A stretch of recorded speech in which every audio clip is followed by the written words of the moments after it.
Paz Senhor Jesus, igreja, amém? Quem conhece o louvor que está tocando agora?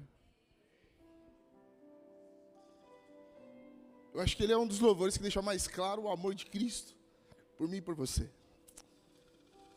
Ai, não tem como não se emocionar quando a gente sobe nesse altar para falar de algo, ou melhor, de alguém, que é o único e real motivo de nós estarmos aqui hoje. Quando o pastor Gustavo me convidou para trazer a mensagem de hoje, eu falei assim, puxa, o Senhor tocava meu coração para falar sobre algo. E ontem, mexendo no esboço, acertando algumas coisas do rascunho, eu lembrei que eu tenho uma Bíblia que eu nunca usei para pregar, que é essa aqui. E ela traz talvez um dos símbolos mais loucos para provar que o amor existe. Não sei se dá para ver daí onde você está, mas são estacas muito parecidas com aquelas que atravessaram os pés e as mãos de Jesus. Sabe, vez ou outra, eu e vocês, por conta de tantas tarefas e distrações, nos esquecemos daquilo que Deus fez por amar a mim e a você na cruz do Calvário. Meu irmão, eu preciso te falar uma coisa essa manhã. Deus não te deve nada. Como não deve nada para mim. E vez ou outra achamos que estamos no direito de olhar para Jesus e falar assim, mas o Senhor não fez nada com relação à minha casa. Mas o Senhor não mudou a história e a condição da minha vida. Mas a doença não saiu do corpo. Mas entenda que quando a gente não merecia nada, Ele entregou tudo. Mais uma vez, sabe que você está aqui hoje? Não é porque o teu celular despertou de manhã. Não é porque você acordou mais cedo para tomar teu banho e vir para a igreja. Não é porque você se planejou para estar aqui. Sabe que você levantou? Sabe que você está aqui hoje? Porque o Espírito Santo falou na tua cama de manhã e falou assim, levanta. Levanta que eu já guardei a tua vida durante a noite. E agora você pode vir à igreja e adorar aquele que é digno de toda honra, toda glória, todo louvor e toda adoração. Existem algumas preocupações no meu coração que eu quero dividir com você nessa manhã. E eu confesso que isso não estava ainda dentro do que havia sido planejado para falar hoje, ministrar hoje. Mas Deus é tão bom, que Ele não fala aquilo que nós queremos ouvir, mas fala aquilo que precisamos ouvir. E Ele te trouxe aqui essa manhã para dizer, primeiro, que Ele te ama de uma maneira incondicional. Se a gente parasse aqui, meu irmão, já era suficiente. Fala a verdade. Oramos, louvamos, bendizemos o nome do Senhor, exaltamos a Ele. E agora Ele diz que te ama. E não existe condição para que isso aconteça. Já dava para voltar para casa feliz.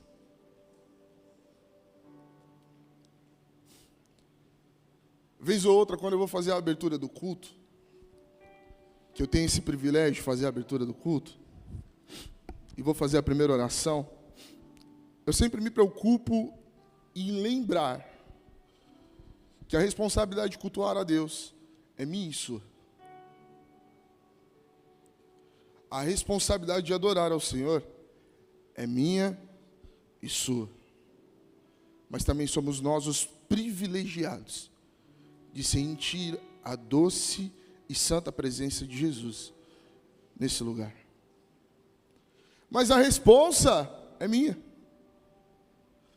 E no nome de Jesus, eu queria que você não se distraísse por nada nessa manhã. que você não se perdesse em alguma mensagem que chegue no teu celular e quando ele vibrar você fique doido para pegar. Aí dá aquela disfarçada de ir beber água ou ir no banheiro, que na verdade é para ver que mensagem chegou. Meu irmão, Jesus não vai te mandar mensagem no WhatsApp agora. Fica tranquilo. É claro, aqueles que têm alguma preocupação maior, sabem que precisam manter algum tipo de comunicação, Deus seja louvado. Mas você que está desimpedido de qualquer coisa hoje, no nome de Jesus, se preocupe em apenas ouvir aquilo que Deus tem para falar. Amém? E fica a dica. Quando você tiver que adorar, quando você tiver que louvar, entregue o seu melhor. Porque nós não temos certeza, absolutamente nenhuma certeza, de nada que vai nos acontecer daqui a pouco. A gente não sabe se a gente vai continuar respirando daqui 5 minutos, sabe? Você tem essa certeza? Pode ser que seus exames estejam perfeitos, pode ser que a tua condição de saúde seja perfeita. Mas se Deus não guardar a cidade, em vão, vigia a sentinela. Então viva esse momento, viva esse agora. E que no nome de Jesus, você esteja atento àquilo que o Senhor vai falar. Você pode dizer amém? Amém. Cadê o pastor Alex? Está lá atrás? Não, a gente pediu para ele desligar o ar aqui, que talvez o Mateus ia cantar agora, mas não vai. Acho que podia ligar o ar de novo, viu, pastor Gustavo? Para eu poder ficar de terno ainda, que minha esposa falou assim, nossa, você de terno fica um gato. Brincadeira, ela não falou, mas eu estou dizendo porque eu sei que ela ia falar. Aí para manter o... Como é que fala? O Wilton que é bom nisso. Para manter o dress code. Precisamos de ar. Falaram que esse ar chega a 16 graus. Eu duvido, viu, pastor Gustavo? Você sabe que em alguns lugares que eu vou, assim, às vezes a gente tem uma palestra, alguma coisa para fazer, e o pessoal tem um negócio lá que eles falam, ó, ar-condicionado tem que ser ligado no talo, velho. Por quê? Porque aí o povo não dorme. Eles ficam com frio, tremendo. Brincadeira, não precisa de tudo isso, não. Obrigado, pastor Alex. Mas vamos lá. Antes de pedir para você abrir propriamente a palavra, ou melhor, vou pedir, porque é difícil de achar esse livro. Oséias. Quem está lá na projeção é a Aline? Aline, eu estou com a NVI hoje. Tá bom? Obrigado. Livro de Oséias, capítulo de número 3. E nós vamos ler a partir do versículo 1 até o versículo 3. 3 versículos. Oséias 3, 1, 3.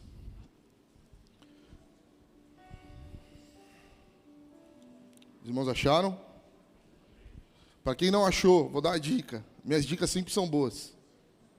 Está depois de Daniel. Tá fácil, vai.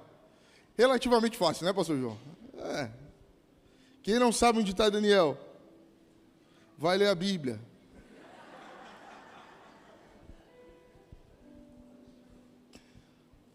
Teus irmãos que tem aquelas Bíblias sem vergonha, que tem umas bolinhas do lado, vocês já viram? Brincadeira, eu usei durante muito tempo essa Bíblia. É boa. Mas eu não quero que você faça a leitura dos versículos agora. Eu quero que você pare um pouquinho, preste atenção naquilo que eu vou falar. A história é uma história conhecida por nós. Vai falar sobre um amor que nos constrange. Mas antes, propriamente, de fazer a leitura e entrar sobre a ministração da palavra de hoje, eu preciso citar algumas coisas para você aqui, para te colocar dentro de um contexto.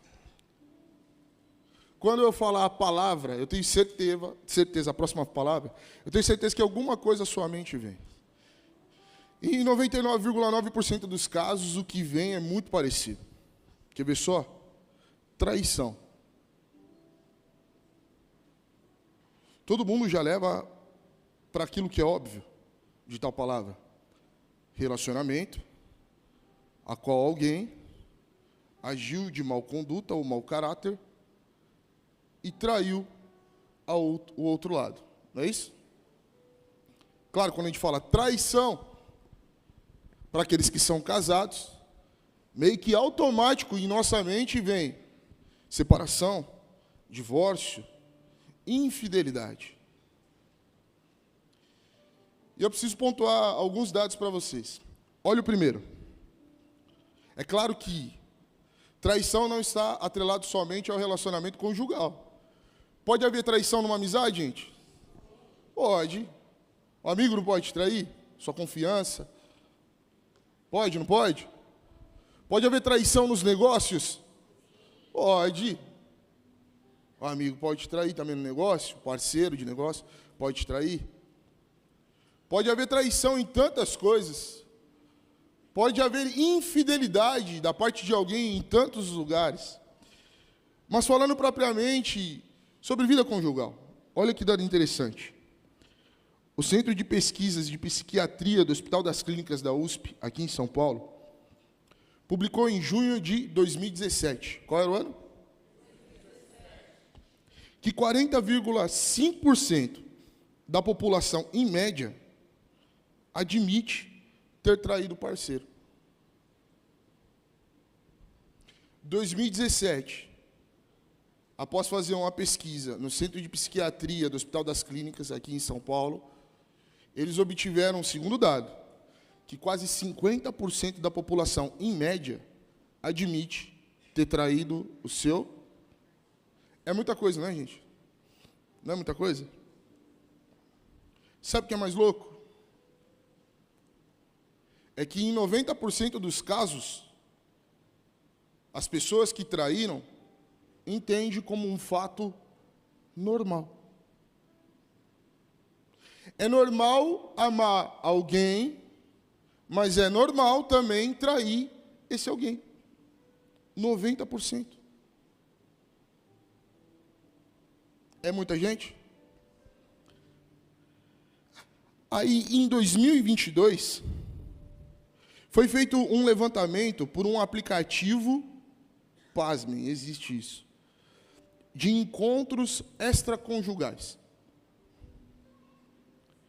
E o levantamento diz que o Brasil é o top 1 do ranking de usuários cadastrados em tal aplicativo. Quer ficar mais doido?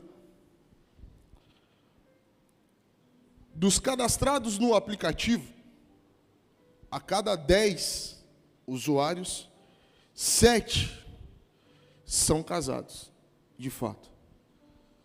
E os outros 3 estão em um relacionamento, namoro, noivado, ou alguma coisa do tipo.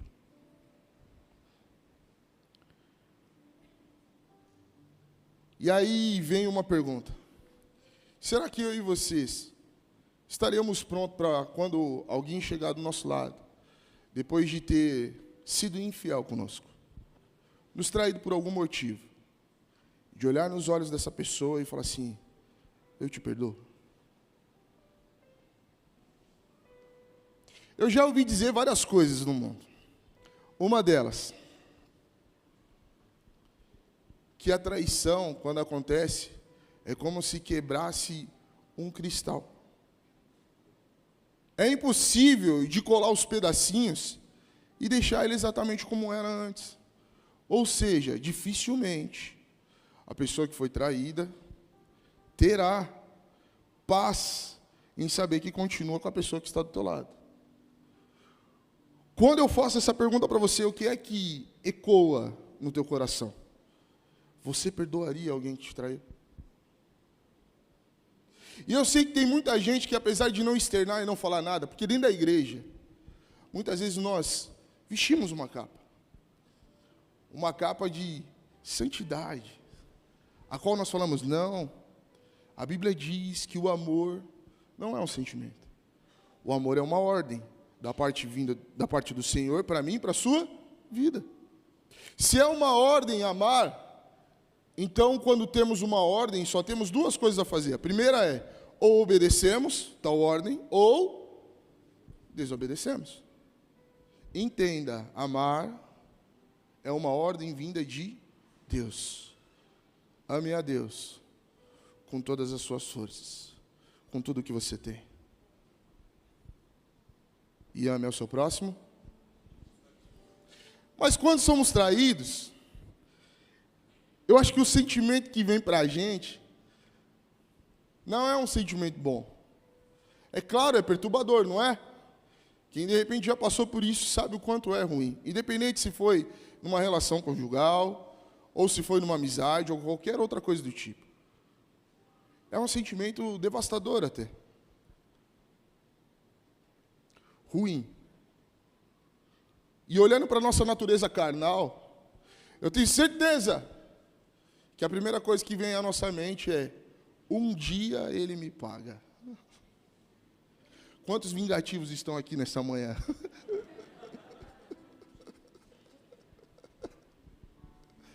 Mas só é que nós pensamos: como assim? Fez mal para mim, não vai pagar nada? Deixa eu falar uma coisa, meu irmão: a justiça não pertence a nós, pertence a Deus. Ah, pastor, está falando que você não passou nada. Quem disse?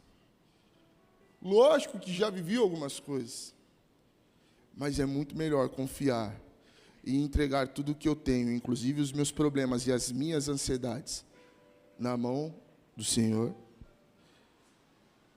do que ficar babando sangue todo dia. Eu não sei qual foi a forma que você passou por aquela porta nessa manhã, nem muito menos como você ligou a transmissão de hoje. Mas fato é que se Deus trouxe você aqui, é porque Ele tem algo para te dizer, que irá transformar a tua história e a tua vida.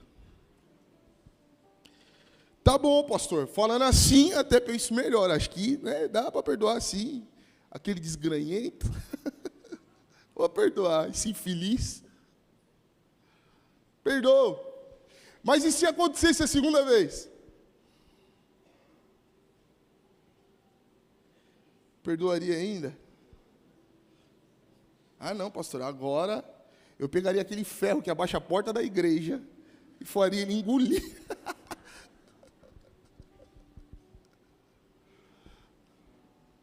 E se acontecesse a terceira vez? E agora? Ah, pastor, álcool e fósforo. O litro de álcool, 92%, joga em cima dele e risca o fósforo. Se sobreviver, porque Jesus tem propósito. E se fosse com várias pessoas? E se houvesse filhos que são frutos dessa traição? Perdoaria? Mas na palavra do Senhor tem uma história de um profeta chamado Oséias, que através da sua vida mostrou como é que Deus age diante da nossa infidelidade. É doido, porque quando a gente olha com os olhos naturais, nós não enxergamos beleza nisso.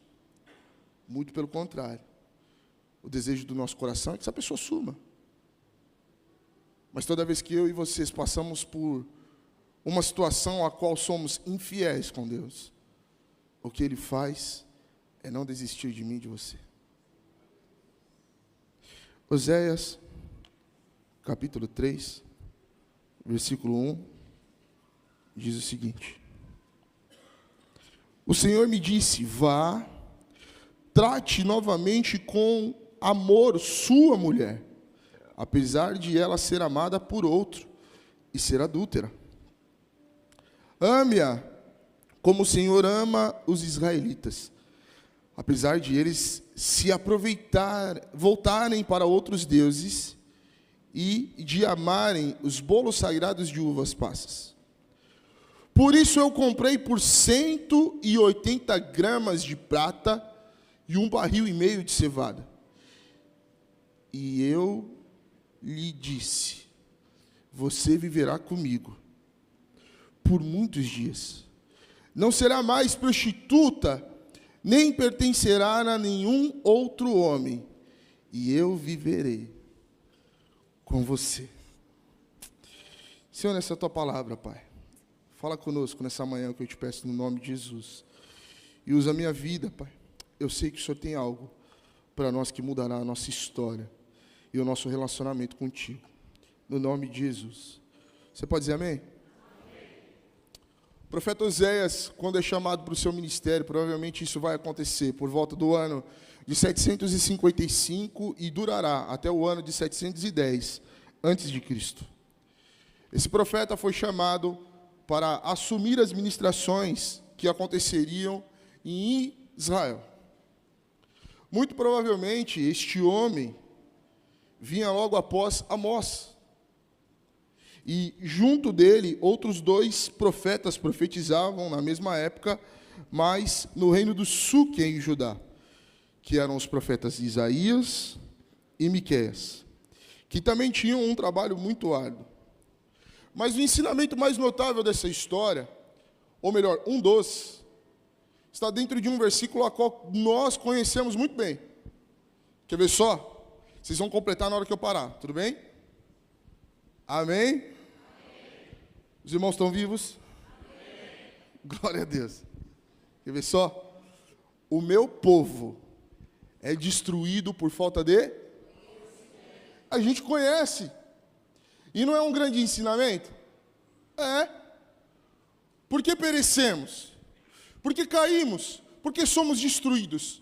Por que somos levados à confusão? Por que acontece sempre um grande desastre? Por quê? Por quê? Por quê? E às vezes a resposta desse porquê é: somos destruídos, porque nos falta conhecimento. Vou deixar isso de uma maneira lúdica mais clara. Chega para o teu filho pequeno, para aqueles que têm filhos pequenos, ou para uma criança pequena que você conhece, 5 anos de idade, e fala para ela assim: olha, toda vez que o fogão estiver ligado, você não pode pôr a mão naquele negócio ali azul saindo. Porque você vai se queimar, vai se machucar, vai chorar, vai ter que ir para o hospital. Não faz isso. Ele vai te ouvir? Hã? E se você tentar comprar essa criança dentro desse ensinamento, dizendo assim: vamos fazer o seguinte, se você não colocar a mão no fogo, além de você não se queimar, além de você não se machucar, além de você não ter ido para o hospital, eu vou te dar um chocolate todo dia. Você acha que a criança vai ficar sem colocar a mão no fogo? Vai, enquanto durar o estoque do chocolate. Não é? Acabou o chocolate. Você saiu, pôs o leite para ferver. O que a criança vai fazer, gente? E o que acontece com a mãozinha dela? Queima. Depois que ela queimar a mão, ela coloca a mão de novo lá? Hã? E me parece que nós não somos diferentes. Porque às vezes nós agimos como crianças imaturas diante de ordens que Deus nos dá. Eu sei, isso é um pouco de gesto de ser ouvido, mas é necessário para nos confrontar e transformar a nossa história. Entenda bem, Jesus não está te expondo nessa manhã, porque quem faz isso é Satanás. Mas ele está trazendo novidade para a tua vida, para que no nome de Jesus você saia daqui e viva algo muito melhor do que você viveu até hoje. Mas fato é que fazemos da mesma forma. A Bíblia, para nós, é um grande e completo manual sobre a vida. É claro que, de Gênesis a Apocalipse, tudo que é falado nela é falado sobre alguém, que é o Filho. Porque dele, por ele e para ele são todas as coisas.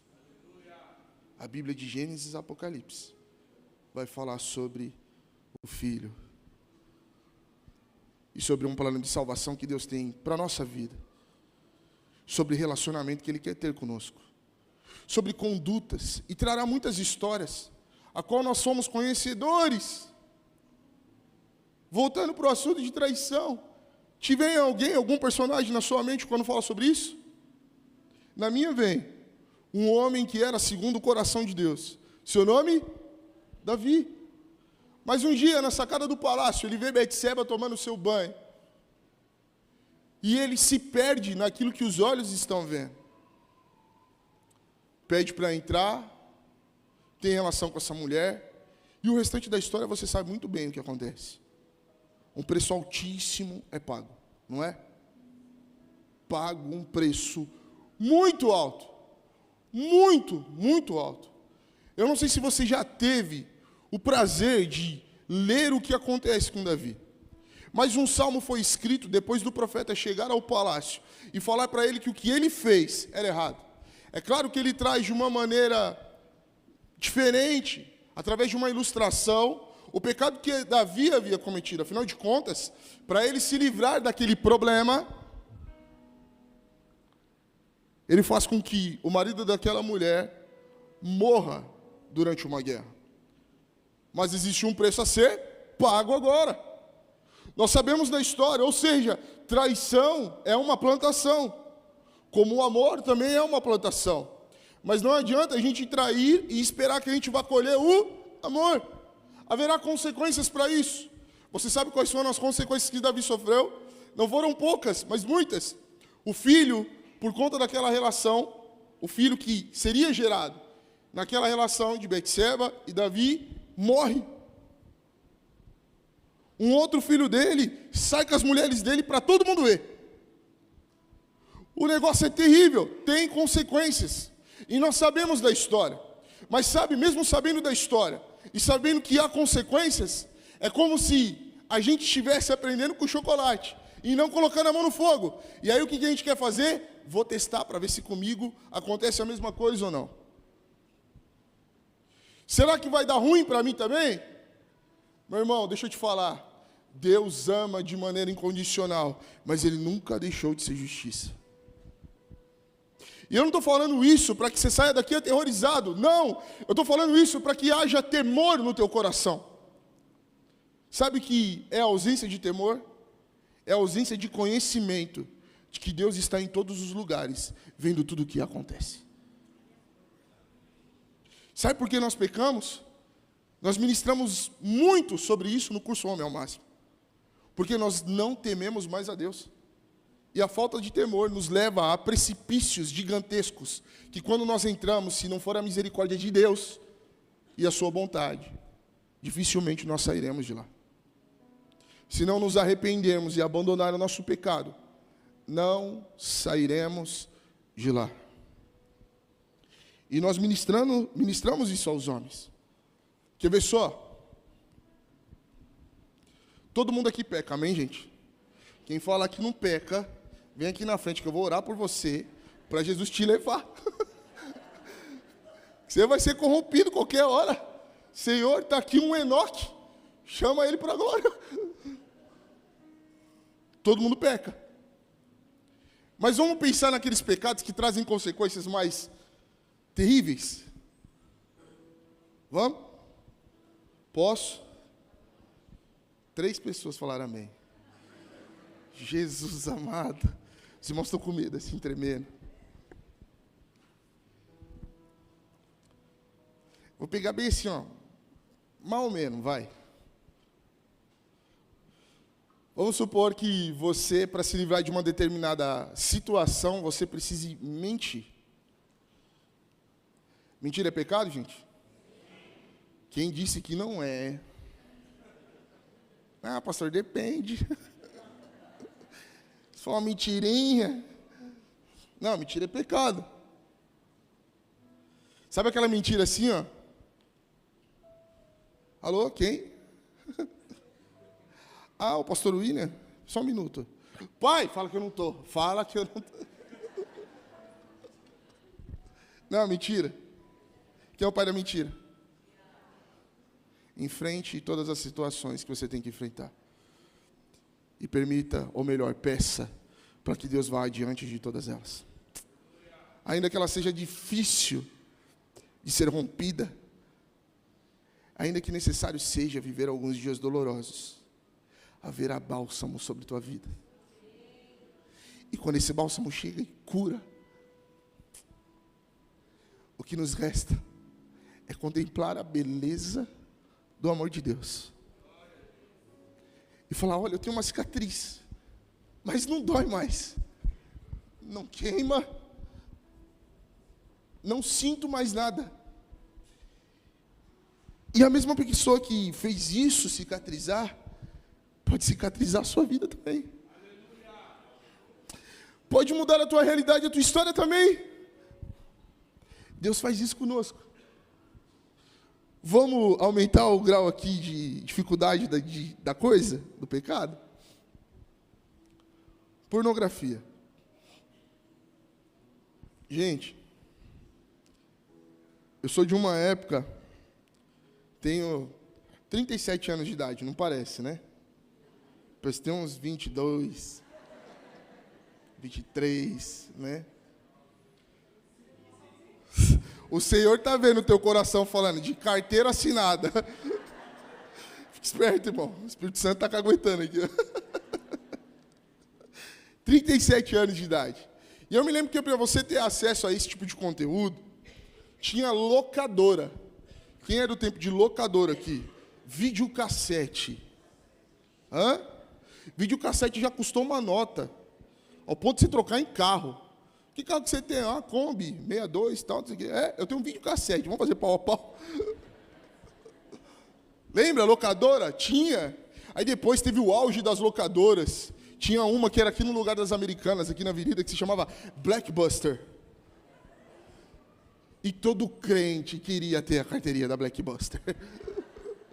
Não era? E dava uns BO quando você levava sem rebobinar. Tinha que pagar 50 centavos. Não era? E eu sou dessa época. E aí eu me lembro que quando você entrava na locadora, para ter acesso a esse conteúdo, tinha uma salinha fechada, com uma cortininha preta escrito, não entre. Era um lugar meio que secreto. E aí você entrava e lá tinha as fitas com esse tipo de conteúdo. Não era assim? E quem tinha coragem de entrar dentro daquela sala e pegar uma fita e chegar, e geralmente quando você pegava a fita, quem estava na recepção era quem? A irmã da cantina.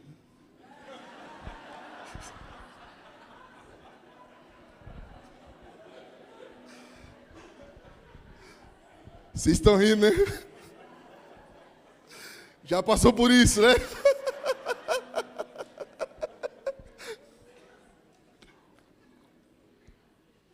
Aí o que você fazia? Pegava 3 fitas.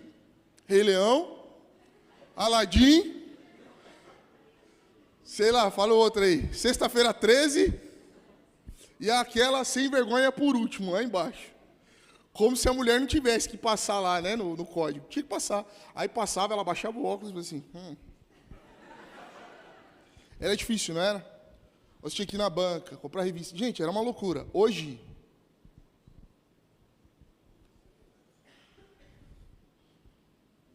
pronto. Está aqui o conteúdo. Não é? E aí o que nós fazemos para consumir tal tipo de conteúdo? A gente vai para um ambiente fechado, sozinho, não tem ninguém lá, para você poder consumir tal conteúdo. Não estou dizendo que os irmãos fazem, mas eu estou dizendo como é, amém? Os irmãos estão entendendo? É um pecado ou não é? Promiscuidade. Vai nos levar para onde? Para o céu ou para o inferno? Mas fazemos, caímos, e depois fazemos, caímos, pedimos perdão para Deus, nos arrependemos, fazemos, caímos. Agora uma pergunta. Você entraria nesse tipo de conteúdo, sabendo que, no mesmo lugar, tá o pastor Gustavo? Vou te usar aqui, irmão. Você teria coragem? Vem cá, irmão, me ajuda aqui na pregação. Eu sei que depois eu vou tomar um gancho. O pastor Gustavo está aqui, ó. Aí eu vou entrar aqui no conteúdo. Você vai dar uma olhada, tá, pastor? Entrei. Ô, pastor, tudo bem? Pai Senhor. Você faria, gente? Entraria no conteúdo? Por quê? Porque esse homem de Deus está do teu lado, não é isso? Então, nos falta coragem para, do lado do pastor, entrar em tal tipo de conteúdo. Obrigado, meu irmão.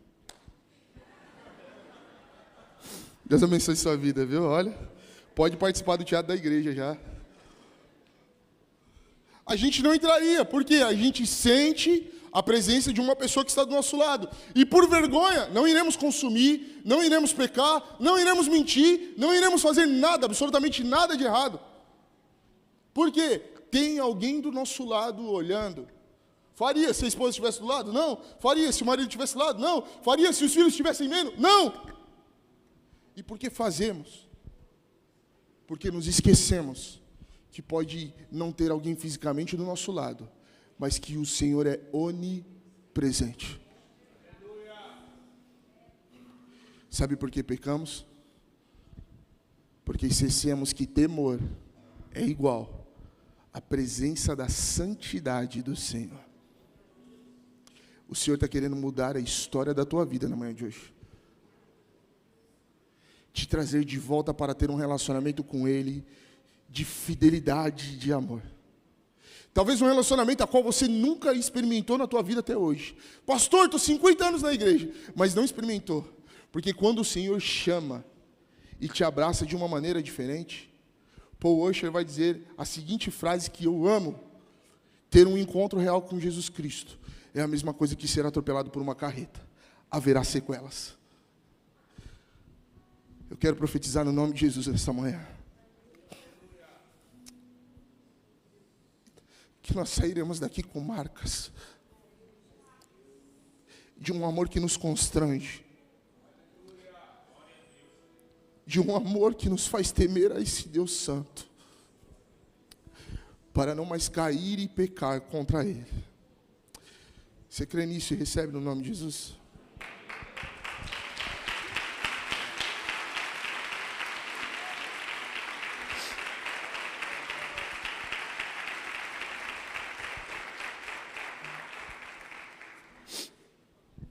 Mas diante de tal fato, voltando para a história de Oséias, um dos versículos mais conhecidos é esse que nós falamos agora, e discorremos algumas coisas sobre o pecado e como não pecar. Mas fato é que a lição mais notável do livro de Oséias vai estar contida a partir do primeiro capítulo do seu livro, onde Deus vai chegar para Oséias e vai dizer o seguinte: vá e se case com uma meretriz, se case com uma mulher da vida. Vá e se case com uma mulher que não será fiel a ti. Vá e se case com uma mulher que não prestará nenhum tipo de compromisso ou terá responsabilidade com você nesse laço conjugal. E com ela você vai ter filhos. Mas tudo que Deus estava ordenando ao profeta a fazer era para demonstrar aquilo que ele estava vivendo com os teus filhos, o povo de Israel. Homens que estavam pecando, mulheres que estavam pecando, mesmo depois, quando nós lemos a história, de terem passado por um período de prosperidade, de crescimento econômico. Israel vinha numa toada muito boa, de crescimento, de coisas boas. Se você ler a história, você verá que era assim. Mas por que o profeta foi levantado? Pelo mesmo motivo que todos os outros profetas na história desse mundo foram levantados. Porque o povo estava apostatando da sua fé. Porque o povo estava se desviando dos caminhos do Senhor. Então Oséias é levantado, e simbolicamente, Deus quer mostrar aquilo que Israel estava cometendo contra o seu Senhor Deus. Que era esse terrível pecado de infidelidade. Aquele povo estava consultando a outros deuses, que não era mais o Deus Yahvé, o Senhor dos Senhores. Aquele povo buscava em outros lugares respostas, sendo que eles tinham tudo direto da fonte da vida, das mãos do Senhor. Ou seja, eles se tornavam um povo infiel e adúltero, ao ponto de tal iniquidade ser comparada à vida de uma mulher que se vendia, que vendia o seu corpo. Olha que loucura. Mas nós veremos também no decorrer da história que essa mulher terá alguns filhos. Mas eu não quero me apegar aos detalhes aqui desses nomes e o porquê dos nomes, mas sim dizer que o Senhor havia dado uma ordem ao seu profeta, dizendo: Oséias, você vai tomar essa mulher para ser sua, mas você nunca irá abandonar ela. Você sempre estará buscando contato e relacionamento com essa mulher. E a primeira lição que eu tiro dessa história é que mesmo o ambiente sendo favorável, o povo era mau.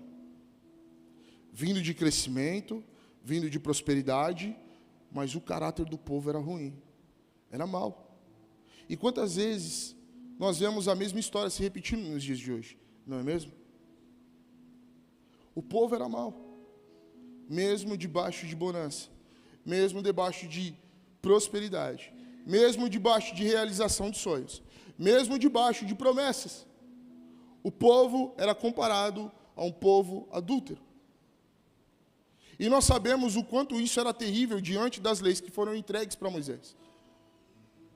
Nós sabemos o quanto isso era terrível quando nós abrimos o livro de Levítico e vamos ver que uma mulher, quando passava por essa situação de pecado de adultério, ela tinha que ser apresentada em praça pública. E ali era decretada a sua sentença.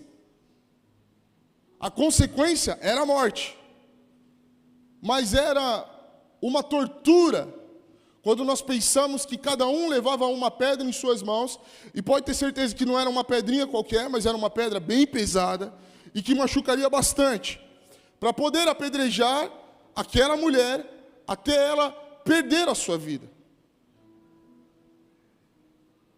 Era sentenciado a uma tortura terrível. Os irmãos vão se lembrar no Novo Testamento, quando Jesus está a escrever na areia, e homens querendo encurralar Cristo, para ver qual que seria a sua atitude, vão trazer uma mulher que havia sido pega em adultério.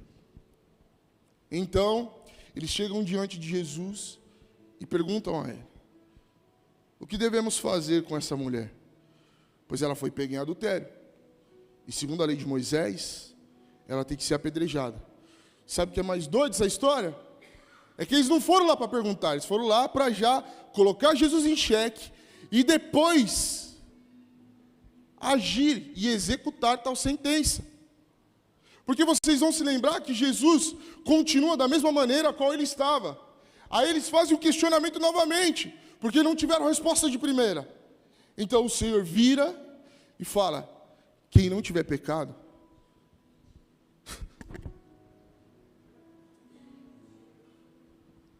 quem não tiver pecado, pode atirar a primeira pedra. Um a um, sai daquele lugar, largando as pedras no chão.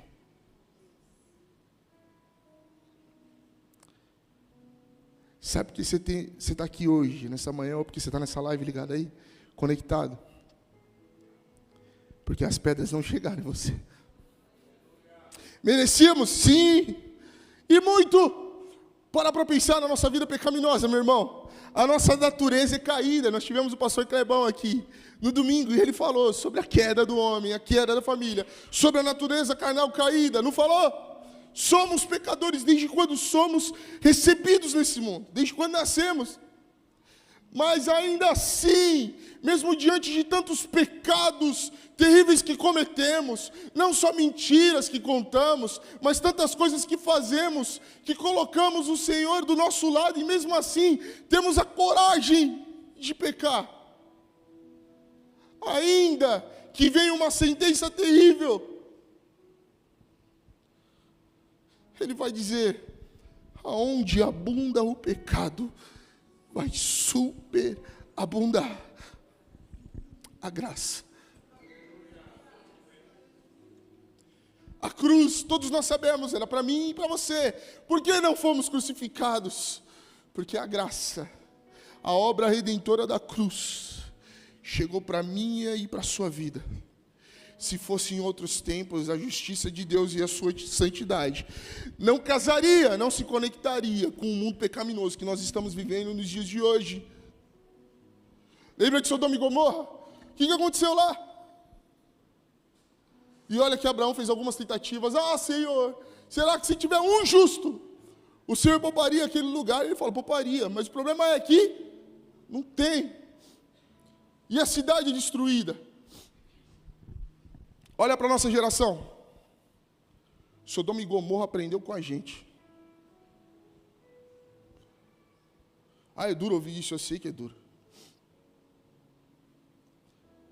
Mas agora, existe ainda a santidade e a justiça de Deus. Mas entre Ele e nós, está o sangue que foi derramado na cruz do Calvário.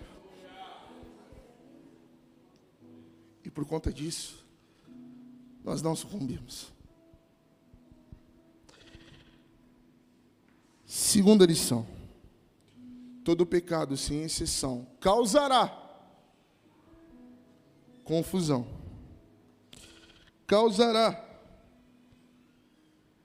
perdição. E nos levará à destruição. Oséias, capítulo 4, versículo 11. Dá para colocar aqui para a gente, por favor? A prostituição ao vinho envelhecido e ao novo, prejudicando o causará confusão.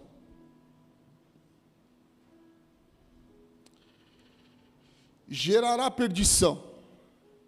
E a consequência maior é a destruição. Oséias, capítulo 8, versículo 4 agora, por favor. Eles instituirão reis sem o meu consentimento. Escolherão líderes sem a minha aprovação. Com a sua prata e seu ouro fizeram ídolos para si, para a sua própria. Segunda lição. O pecado causará confusão, nos levará à perdição, trazendo destruição. Os irmãos estão entendendo? As consequências são severas e graves. Mas a terceira lição, ela é incrível. O amor de Deus, mesmo diante de toda essa situação, continua imutável. O amor de Deus continua imutável. Oséias e Gomer vão ilustrar aquilo que Deus estava vivendo com o seu povo Israel. Aonde Gomer eram os israelitas e Oséias, simbolicamente, representava a figura de Deus. Nós lemos, a partir do capítulo 3, versículo 1, o que aconteceu mesmo depois de Gomer, depois de ter se perdido nos seus pecados de lascívia, promiscuidade e prostituição, e vindo a se tornar escrava de um de seus amantes. O que é que Oséias tem que fazer? Nós vimos que esse homem vai se colocar diante da porta onde travava e enjaulava a sua mulher, presa por conta da escravidão que ela caçou com as próprias mãos, como foi com o povo israelita. E ali ele vai comprá-la. Ele vai fazer o quê? Comprá-la. Não bastava só amar, não bastava só perdoar, mas agora ele vai mostrar que o seu amor é incondicional e imutável. Da mesma forma que a amava no início, ele não deixou de amar no decorrer de sua jornada. E nunca deixará de amar até o fim dessa história terrena. Porque um dia, eu não sei se você sabe, mas eu preciso de lembrar. Lembra? Ele chegou para os seus e falou assim, viu, eu estou indo. Mas eu estou indo para preparar uma morada para a gente. Enquanto isso, eu vou deixar o meu Espírito Consolador com vocês. Vocês não ficarão órfãos. Aí eu vou, preparo a morada e eu volto para te buscar, noiva. E lá, nós vamos viver umas bodas lindas e maravilhosas. Não haverá mais dor. Não haverá mais ranger de dente. Doença, não haverá mais. Não haverá mais depressão, sentimento de morte. Não haverá mais dias ruins, porque a única coisa que nós conseguiremos fazer é contemplar a santidade e a beleza de Jesus e dizer que Ele é santo, santo, santo, Santo, santo.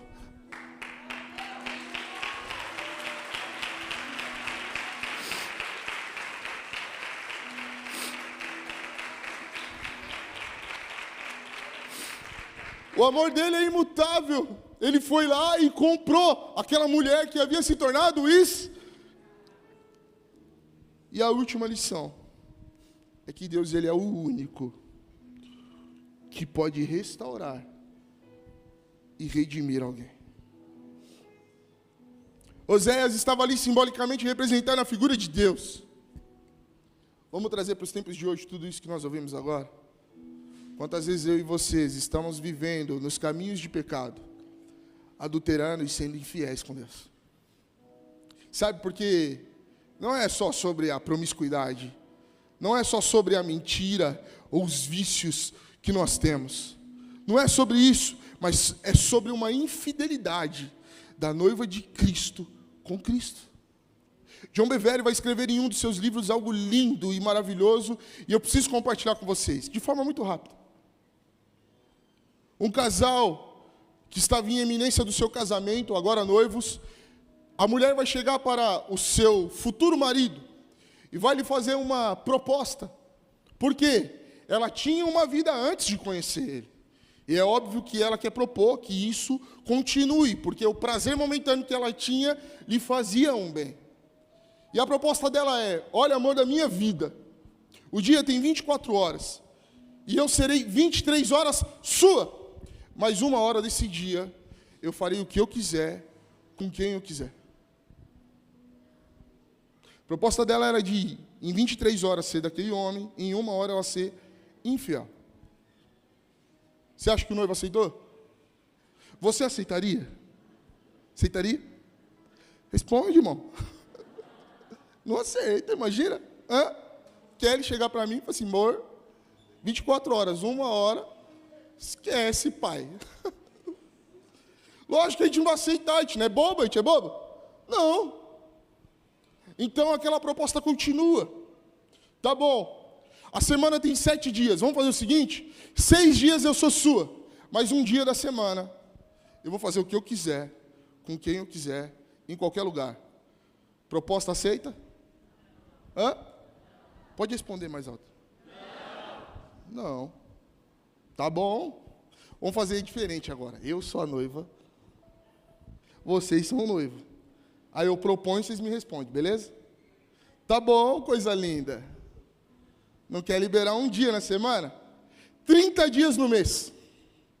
Vamos fazer o seguinte: 29 dias eu sou totalmente seu. Mas 1 dia do mês, você me libera. Feito? Me senti tão amado agora.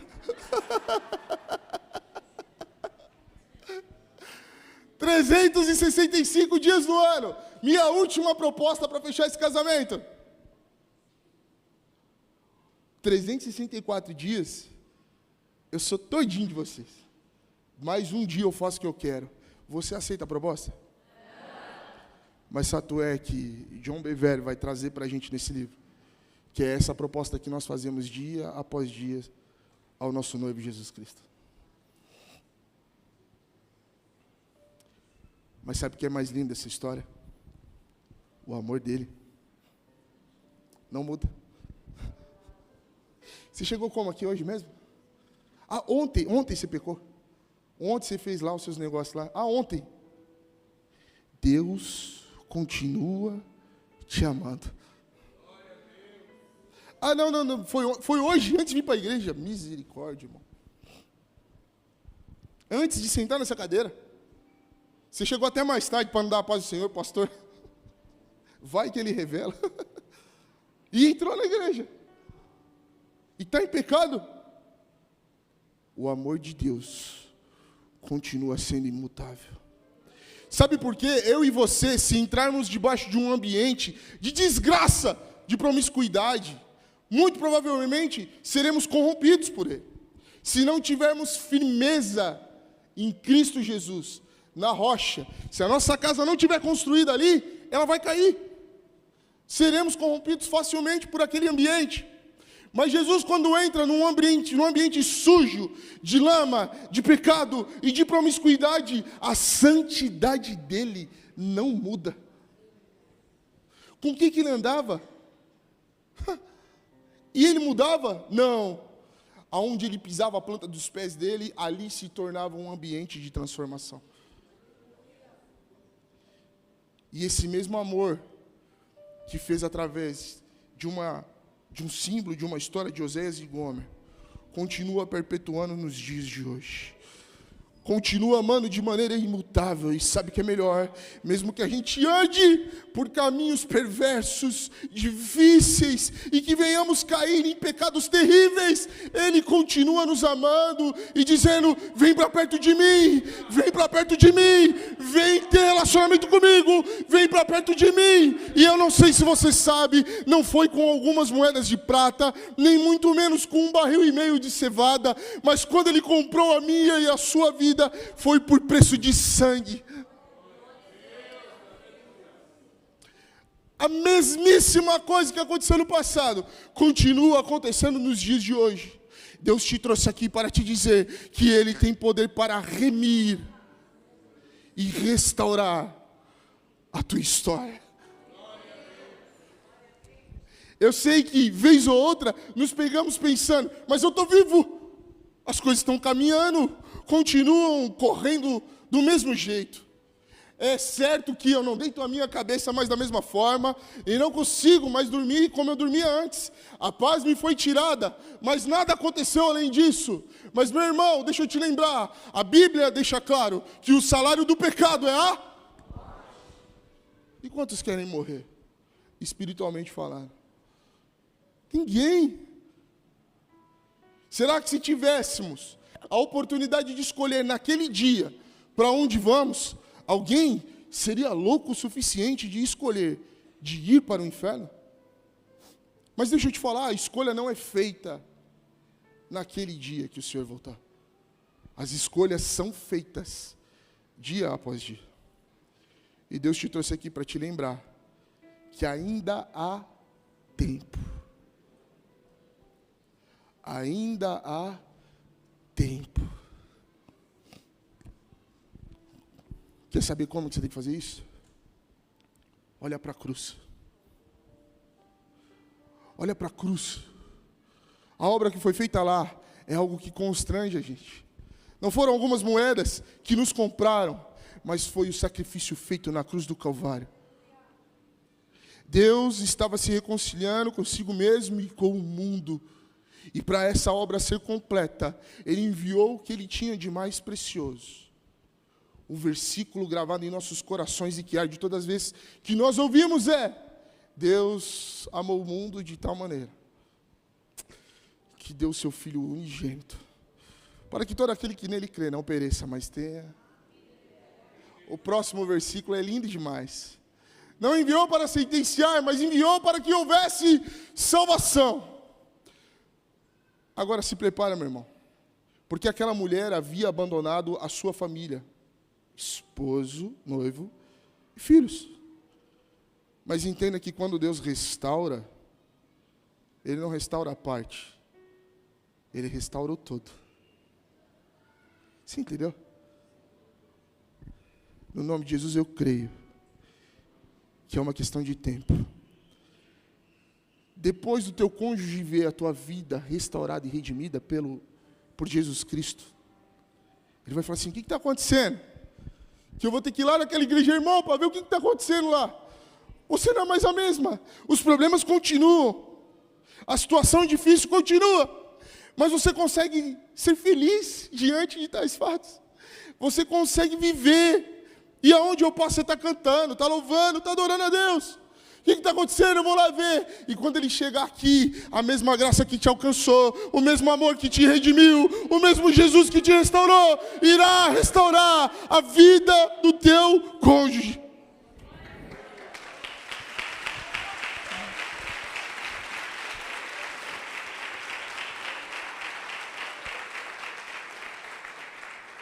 Os meus filhos, Ah, eu vivi tão errado com os meus filhos. Meu irmão, te falar uma coisa. Às vezes a gente dá as coisas por terminado e resolvido. Quando na verdade a gente precisa voltar lá atrás e falar assim, perdoa porque eu errei contigo. Me perdoa porque eu falei com você. E isso não é feio fazer. Muito pelo contrário, mostra que fomos transformados por Cristo Jesus.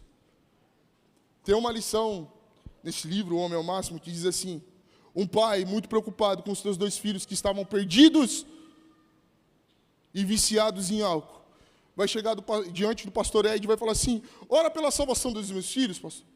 Aí o pastor pergunta para ele, mas o que está acontecendo?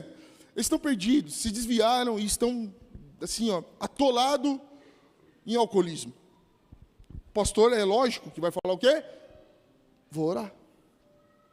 Mas quando ele vai abaixar a sua cabeça e fechar os seus olhos para fazer a oração, ele volta para aquele homem e fala assim, me diz uma coisa, você era alcoólatra? Os irmãos estão entendendo? Aquele homem olha para o pastor e fala assim, ah, mas isso já faz muito tempo. Ah, mas isso já passou tanto tempo. Aí ele fala assim, tá bom. Eu oro pelos seus filhos, desde que você volte lá e peça perdão para eles. O desfecho não é contado, mas eu tenho certeza que algo que já foi muito pregado, e continua sendo pregado nesse altar, é que o perdão é libertador. O pedido de perdão é libertador. E eu tenho certeza absoluta que quando você tiver esse passo de fé, haverá libertação para a tua casa e para a tua família. É claro que em outras circunstâncias tem a ver com o propósito e chamado de Jesus para a vida dele. Vamos se lembrar daquilo que está escrito em Lucas? Pensa comigo. A ovelha se perde. O que o bom pastor faz? Deixa 99 aqui e vai buscar. Por quê? Aquela é ingênua. Não sabe por que se perdeu. Está andando por aí e existe um mal que pode pegá-la. O bom pastor vai e busca. Segunda ilustração. A dracma se perde dentro da casa. O que aquela mulher faz? Abre tudo, tira tudo para fora. Limpa, varre, faz tudo. Por quê? O objetivo era procurar aquele que estava perdido dentro da sua casa. E o terceiro, propósito. Fala comigo, propósito. Quando tem propósito, é outra vibe. O filho pródigo pede parte da herança e sai de casa. O mesmo amor que resgatou Gomer. O mesmo amor que resgatou eu e você, resgata o filho pródigo também. Um dia ele volta. E sabe o que você vai ter que fazer? Está pronto para abraçar aquele teu filho. Porque um dia estava morto, mas agora vive.